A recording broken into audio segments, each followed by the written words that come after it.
নমস্কার। আমি সঞ্জয় মণ্ডল। আজকে বিশেষ কারণে এই প্রতিবেদন। গতকাল সেবি একটা সার্কুলার দিয়েছে। সেই সার্কুলার থেকে একটা মার্কেটে আহ, একটা হইচই পড়ে গেছে। অনেকের ধারণা হচ্ছে যে তাহলে কি হবে, ব্যাংক নিফটি কি বন্ধ হয়ে যাবে, ফিন নিফটি কি বন্ধ হয়ে যাবে, ব্যাংক এক্স কি বন্ধ হয়ে যাবে, মিড ক্যাপ কি বন্ধ হয়ে যাবে। আবার কেউ কেউ এরকমও রটিয়ে দিচ্ছে যে এখন থেকে অপশন বায়ারদের যদি ট্রেড করতে হয়, কেউ বলছে 20 লক্ষ টাকা মিনিমাম লাগবে, কেউ বলছে 50 লক্ষ টাকা মিনিমাম লাগবে। তো আসলে এরকম বিষয়ে না। বিষয়টা কি আপনাদের সামনে স্পষ্ট করার জন্য এই প্রতিবেদন। তার আগে নমস্কার, আমি সঞ্জয় মণ্ডল। আমার এই ছোট্ট YouTube channel calculation of trading এ সবাইকে স্বাগত। আজকে আমি আপনাদের সামনে গতকাল 1 তারিখ সেবির যে সার্কুলারটা বেরিয়েছে সেটা আপনাদের সামনে পড়ব, এবং সেটা কি ডিটেলসে আছে সেটা আপনাদেরকে জানাবো। আসলে কয়েকদিন আগে সেবি একটা কনসালটেশন পেপার দিয়েছিল সকলের জন্য। আমার যারা হোয়াটসঅ্যাপ গ্রুপে আছে আমি প্রত্যেকে পাঠিয়েছিলাম যে সেবি ট্রেডার্সদের থেকে জানতে চায় যে কি করা উচিত এক্সপায়ারি দিনগুলো নিয়ে। এখন যেমন প্রতিদিন এক্সপায়ারি আছে। তো আসলে ঘটনা কি হচ্ছে, এক্সপায়ারিতে বেশি মানুষের অপশন ট্রেডিংয়ে লস হচ্ছে, এবং সামান্য লোক এখান থেকে টাকা প্রফিট করতে পারছে, যেটা সেবির কাছে কোনো মতে কাম্য না। সেবি সবসময় চাইবে বিভিন্নভাবে বিভিন্ন নিয়ম পরিবর্তন করে চেষ্টা করবে যে যারা ট্রেডার, যারা অপশন বায়ার, যারা অপশন সেলার, প্রত্যেকের স্বার্থ যাতে সিদ্ধি হয়, যাতে প্রত্যেকের লস বাঁচানো যায়, ক্ষতি এড়ানো যায়, এটা সেবি করার চেষ্টা করবে। তো এই নিয়ে একটা কনসালটেশন পেপার দিয়েছিল, প্রত্যেকের থেকে মতামত জানতে চেয়েছে, কারণ সেবি এই ধরনের বড় সিদ্ধান্ত একা নেয় না, প্রত্যেকের কাছে মতামত চায়। এবং প্রত্যেকের মতামত দেওয়ার পরে, তাদের মতামত নেওয়ার পরে সেবির যারা কনসালটেন্ট তারা পুরোটা দেখে একটা নির্দিষ্ট নীতি নির্ধারণ করেছে, যেটা আগামী 20 নভেম্বর থেকে প্রযোজ্য হবে। তো যাই হোক, আমি পেজটাতে যাই, সার্কুলারটা কি আছে একটু দেখব।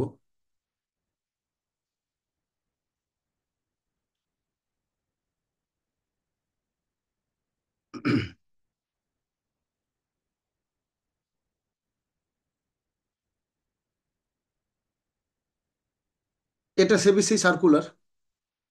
এই সার্কুলারে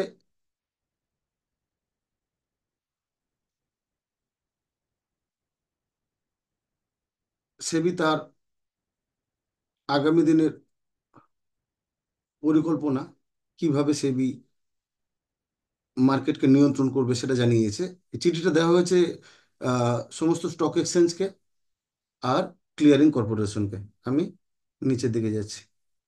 আচ্ছা, এখানে 8 পাতা, 8 পাতার উম, এই সার্কুলারটা, সবকটা পয়েন্ট আমাদের সাধারণ অপশন বায়ারদের জন্য খুব একটা কাজে লাগবে না। যেখান থেকে লাগবে আমি সেখানেই চলে যাচ্ছি। 5 নম্বর পয়েন্ট থেকে মূল বিষয়ে আসা যায়। 5 নম্বর পয়েন্টে, 5-এর 1 পয়েন্ট আছে upfront collection of option premium from option buyer. এখান থেকেই আমাদের যে বিষয়টা পার্থক্য হচ্ছে সেখানে আমরা আসতে পারি। এখানে আমি ছোট করে পড়ছি: option price move in a non linear way and carry very high implicit leverage. These are timed contracts with the possibilities of fast paced price appreciation or depreciation. আমি খুব সংক্ষেপে বলি। অপশনের প্রাইসগুলো খুব দ্রুত অ্যাপ্রিসিয়েশন ও ডিপ্রিসিয়েশন হয়, মানে খুব দ্রুত তার দাম বৃদ্ধি হয়, খুব দ্রুত তার দাম হ্রাস হতে পারে। In order to avoid any undue intraday leverage to the end client and to discourage any practice of allowing any positions beyond the collateral and the end client level, it has been decided to mandate collection of option premium upfront from option buyer by the trading member or clearing member. তো এই জায়গায় সম্ভাব্য যে ক্ষতি আছে সেটাকে মাথায় রেখে সাধারণ মানুষের উৎসাহ কমাতে চাইছে সে।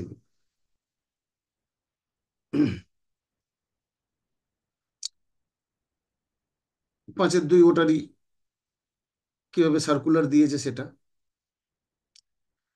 5.1.3, 5.2-তে যাই। 5.2-তে আছে removal of calendar spread treatment on the expiry date. এই যে সারা মাসের ক্যালেন্ডারের প্রতিটা দিন ছড়িয়ে যে এক্সপায়ারি দিন আছে সেইটা রিমুভ করতে চাইছে সেবি। আমি একদম হেডলাইনটাই পড়ে দিচ্ছি, কারণ একদম স্পষ্ট করে আছে আরো পরে 5.5.1-এ। আমি সরাসরি সেখানেই চলে যাই, কারণ পুরোটা পড়লে অনেকটা সময় যাবে, এতটা লাগবে না। Intraday monitoring of position limit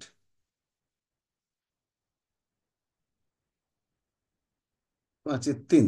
5.4 contract size for index derivative, যেটা নিয়ে প্রচুর মানুষের মধ্যে হইচই পড়ে গেছে যে কন্ট্রাক্ট সাইজ আগে ছিল 5 লাখ, তারপরে 10 লাখ হয়েছে 15 সালে, সেটা বেড়ে হয়েছে 15 লাখ, তারপর থেকে আর বাড়েনি। সে কন্ট্রাক্ট সাইজটা এখন হয়েছে 20 লাখ। তাহলে এতদিন পর্যন্ত কন্ট্রাক্ট সাইজ 15 লাখ ছিল, তাহলে আমাদের কি ট্রেড করতে 15 লাখ টাকা লাগতো? লাগতো না। আমরা অনেক কমেই আমরা ইন্ডেক্সে অপশনে কাজ করতাম। তাহলে 2015 সালে বাড়িয়ে করা হয়েছিল 15 লাখ, তারপর থেকে বাড়ানো হয়নি। এখন সেটা বাড়িয়ে 15 লাখ থেকে 20 লাখ করা হয়েছে, মানে এখানে পর্যন্ত অপশন ট্রেডারদের কোনো ডিফারেন্স নেই। আমি 5.5-এ যাই। এখান থেকে শুরু, rationalisation of weekly index derivatives and products. Rationalise করা, বাস্তবায়িত করা, বাস্তবের সঙ্গে খাপ খাইয়ে ইন্ডেক্স ডেরিভেটিভ প্রোডাক্টকে সামঞ্জস্যপূর্ণ করে তোলা, এটাই সেবির উদ্দেশ্য। এখানে আমি এই 3টে পয়েন্ট একটু ডিটেলে পড়ছি। Expiry day, expiry day trading in index option at the time when option premium are low is largely speculative। বলছে এক্সপায়ারি ডে ট্রেডিং এ ইন্ডেক্স অপশনে যখন প্রিমিয়ামের দাম খুব কম হয়, তখন মানুষ এটা স্পেকুলেটিভ ইনকাম করার চেষ্টা করে। স্পেকুলেটিভ শব্দটার অর্থ আমরা জানি। স্পেকুলেটিভ শব্দটার অর্থ যে কিছুটা gambling type.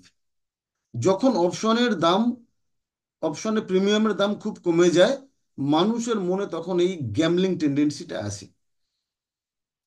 Different stock exchange offer short tenor option contract on indices which expire on every day of the week। এটা আমরা জানি যে আমাদের দুটো স্টক এক্সচেঞ্জ আছে, একটা এনএসি, একটা বিএসসি। তাদের সারা সপ্তাহ জুড়েই তাদের কোনো না কোনো দিন কোনো না কোনো এক্সপায়ারি থাকে। দ্য সেবি কনসালটেশন পেপার, এখানে কনসালটেশন পেপারটা লিঙ্ক দিয়েছে, মানে এই পেপারটাই সাধারণ মানুষকে দিয়েছিল যে তাদের কনসাল্ট করতে, আমরা যেটা সবাইকে দিয়েছিলাম আমাদের পরিচিত সার্কেলে, আমাদের হোয়াটসঅ্যাপ গ্রুপে। সেটাকে সেটাতে নোট ছিল, আবার সেটাতেই লিঙ্ক দিয়েছে, যদি কারো দরকার লাগে সেটা পড়ে নিতে পারে। SEBI consultation paper has noted that there is a hyper active trading in index option on expiry day. Expiry day দিন এক্সপায়ারির দিন মানুষের প্রচুর প্রবণতা থাকে ট্রেড করার, with average position holding periods in minutes accompanied by increased volatility in the value of the index through the day and at expiry. All these has implication for investors, protection and market stability with no discernible benefits toward sustained capital formation. বলছে এই সমস্তটাই যেটা করা হচ্ছে সেটা ইনভেস্টরের সুরক্ষার কারণে, মার্কেটের স্টেবিলিটির কারণে, এটা বাকি কারোর বাড়তি সুবিধা পাইয়ে দেওয়ার জন্য না, এটা যারা ট্রেডার তাদের সুরক্ষার কারণে এই সিদ্ধান্তটা নেওয়া হয়েছে, এই সার্কুলারটা। 5.5.2, accordingly in order to specifically address this issue of excessive trading in index derivative on expiry day, it has been decided to rationalize index derivative products offered by exchange which expire on weekly basis. Henceforth, each exchange may provide derivative contracts for only one of its benchmark index with weekly expiry. বলছে এই যে excessive trade হচ্ছে এক্সপায়ারির দিনে, এটাকে বাস্তবে সঠিক জায়গায় ফিরিয়ে আনার জন্য এক্সচেঞ্জগুলোকে মানে এনএসি কে আর বিএসসি কে, আমাদের এখানে ভারতে দুটি এক্সচেঞ্জ, তাদেরকে অফার করা হয়েছে যে তাদের অনেকগুলো ইন্ডিসিস মানে সূচক আছে।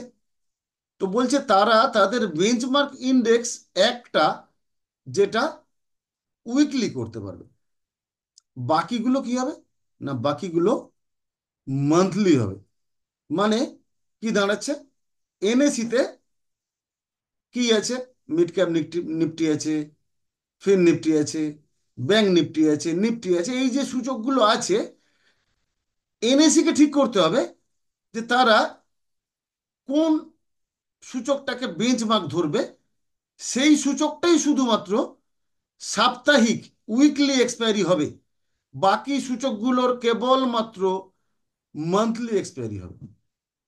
একইভাবে বিএসসির ক্ষেত্রে ওখানে যেমন ব্যাংক এক্স আছে, সেন্সেক্স আছে, ওদেরকে ঠিক করতে হবে যে ওরা কাকে ঠিক করবে উইকলি এক্সপায়ারির জন্য, বাকিগুলো নির্ধারিতভাবে শুধুমাত্র মাসে একবার এক্সপায়ারি হবে।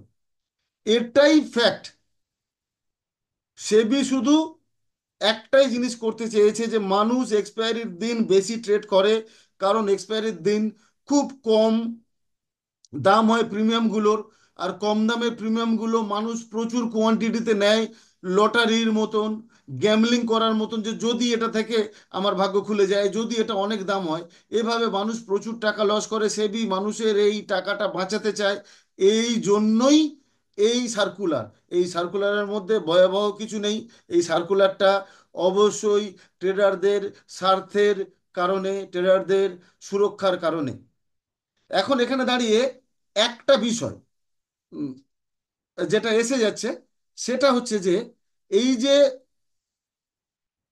উইকলি এক্সপায়ারি গুলো বন্ধ হয়ে গেল বেশিরভাগ সূচকের ক্ষেত্রে, একটা করে থেকে যাচ্ছে, তাহলে কি হবে, এখন থেকে সূচকগুলোতে ভলিউম বেশি হবে, মানুষ এক্সপায়ারির পেছনে দৌড়াবে না। ভলিউম বেশি হবে মানে যারা অপশন চেন অ্যানালিসিস করে ট্রেড করে তাদের জন্য আরো বড় সুখবর, কারণ এখন অপশন চেনের ক্যালকুলেশন যারা করে তাদের ক্যালকুলেশন আরো ডট টু ডট হবে। তাই আপনাদের মধ্যে যারা মনে করেন যে অপশন চেন ক্যালকুলেশন করে বা এলটিপি ক্যালকুলেটর, যেটা আমার শ্রদ্ধেয় শিক্ষক বিনয় প্রকাশ তিওয়ারি তার ইনভেনশন, এর মাধ্যমে যারা ট্রেড করতে চান তারা আমার সাথে যোগাযোগ করতে পারেন। আমি এই ভিডিও ডেসক্রিপশনে আমার নাম্বার দিয়ে দিচ্ছি, মুখে বলে দিচ্ছি, 9733690347, 9733 690347 এই নাম্বারে আমার সাথে যোগাযোগ করতে পারেন, যারা অপশন চেন অ্যানালাইসিস সম্বন্ধে বিশদভাবে জানতে চান। কারণ ভলিউম যত বেশি হবে, অপশন চেন অ্যানালিসিস তত অ্যাকুরেট হয়, তত ডট টু ডট হয়। আজকের মতো এই পর্যন্তই। ভালো থাকবেন, সুস্থ থাকবেন। Thank you.